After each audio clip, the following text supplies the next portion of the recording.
My name is Joseph. I have two questions to ask. Why all the Muslims men are allowed to marry for 4 women? And the second one is, how can you prove that Jesus was not crucified? Brother, there's two questions. Brother, are you a Christian? I am. Brother, there's two questions. That why does Islam permit a man to have up to 4 wives?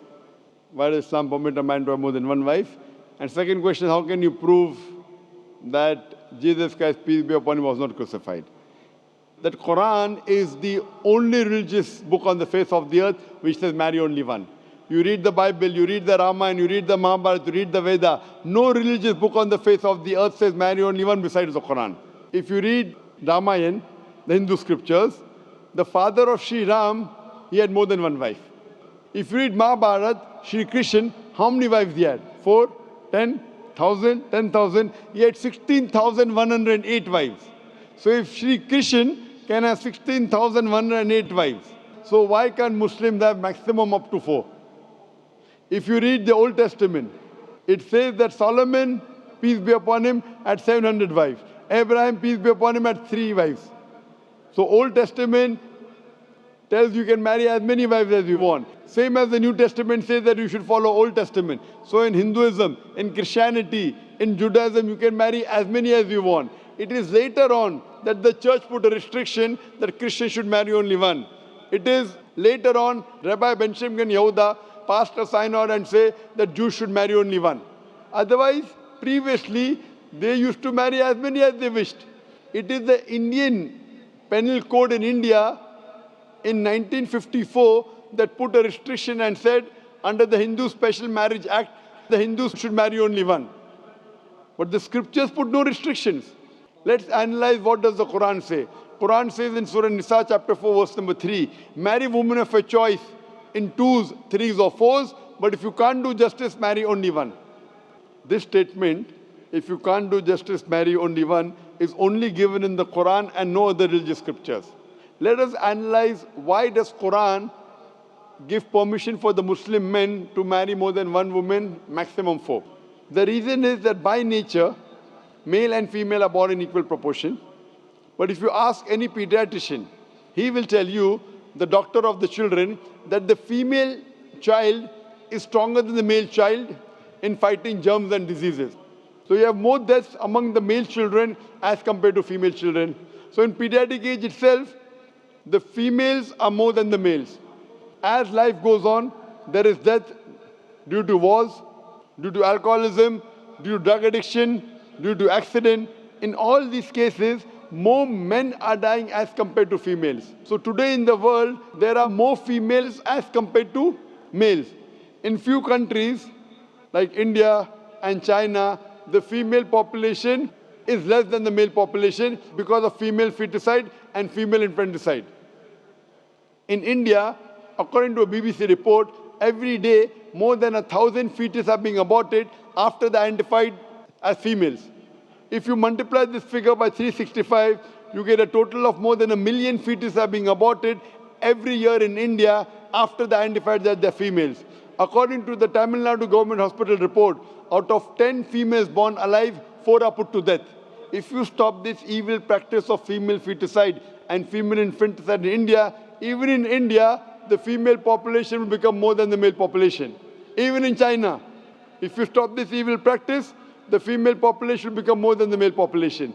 Today, if you analyze, in USA alone, there are 4.7 million females more than males. In UK alone, there are 1.2 million females more than males. In Germany alone, there are 1.6 million females more than males. In Russia alone, there are 10.6 million females more than males. And God alone knows that how many females are more than males throughout the world. If I agree with you that one man should only marry one woman, and suppose your sister happens to live in America, or suppose my sister happens to live in USA, and the market is saturated, every man has found a wife for himself, yet there will be 4.7 million females who will not find life partner. And if your sister happens to be one of them, or if my sister happens to be one of the 4.7 million females who have not found a life partner for themselves, the only option for them is that she either marries a man who already has a wife, or becomes public property? Public property, such a harsh word. It is the most sophisticated word I can use. I cannot use a better word. You know, in America, today the statistics tell us, on average, a man has 8 different sexual partners before he settles down with one. Having mistresses in USA is very common. 5, 10, 20, 30, no problem. Having more than one legal wife, it doesn't go down their throat. When a woman is a mistress, she doesn't get her rights. She is dishonored. She is not treated well. In Islam, when a woman becomes the second wife, she gets her honor, she gets her right, she's treated well. Any modest woman, if you ask her, that would you prefer being a second wife of a man who's already married or become public property, they would opt for the first. So Islam has given permission for some men to have more than one wife to protect the modesty of the woman. Coming to your second question. Is it allowed for ladies to marry 4 men? Brother, you're asking counter question, the time is limited. You asked 2 questions, now you're asking a 3rd question. Are you convinced with the first answer? I'm convinced with the first one. MashaAllah, so you're convinced, okay. The brother asked that, is a woman allowed to have more than one husband? If you do that, this problem will be exaggerated more. I mean in Muslims, in Muslims. As it is, women are more than men. If women marry more than one husband, the problem will be exaggerated. Point number 1. Point number 2, if a man has more than one wife and if the child is born, you can easily identify who is the father, who is the mother. If a woman has more than one husband and if the child is born... But DNA is still allowed.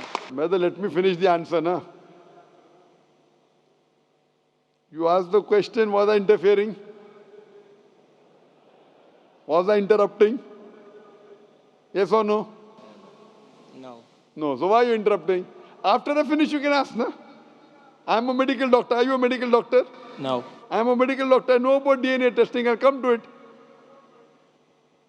Once, if a woman has more than one husband, 2 husbands, and if a child is born, and if he goes to admit in the school, and if the question, who's your father, she'll have to give 2 names. You're talking about DNA testing. I know about it. DNA testing is recent. Was DNA testing there 50 years back? Was it there? No. It's a new recent discovery, yet it's not 100%. Even if I agree it's 100%, it is now, it wasn't there before. Islam is there since time immemorial.